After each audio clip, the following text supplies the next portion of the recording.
Jaz se ukvarjam z naravno kozmetiko. V bistvu sem prišla najprej prodajati blagovno znamko, torej kozmetiko, tisto, ki sem jo pač že imela. Sem pa potem tukaj odkrila en čist drug potencial in to je predvsem private labeling storitev, to pomeni formuliranje in proizvajanje naravnih kozmetičnih izdelkov za druge.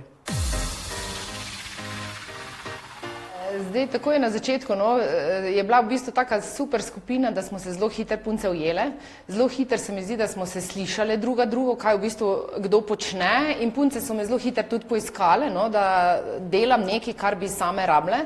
Tako da sem takoj na začetku, v bistvu že v prvih 2-3 mesecih dobila 3 punce, ki so mi pristopile in smo začele sodelovati na ta način. To pomeni, da sem jaz njihove ideje in njihovo željo dejansko začela uresničevati. Tako da meni je bilo super, kar se tiče punc, so bile krasne, mi smo se tako fajn počutile, povezale, da ni bilo čudno, da je pač nastal nek dober produkt na koncu. Na začetku se mi zdi najbolj pomembno, da imaš mogoče okrog sebe čim več podobno mislečih, ker misli oziroma bom rekla ta ideja o tem, da ti zmoreš, se lahko zelo hitro, če si sam poruši in je zelo fajn, če imaš okrog sebe torej nekoga, ki enako tera, tako kot ti teraš.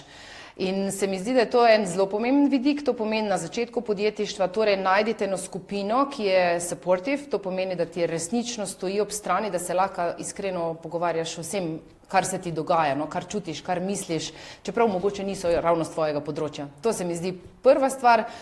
Druga je pa v bistvu vztrajnost, da je v bistvu ti postane jasno, da nič ni ravno, da je vse skupaj, cela pot je dostikrat vijugasta in da je samo treba čez vztrajnostjo, tudi po tej vijugasti poti, da prideš do konca.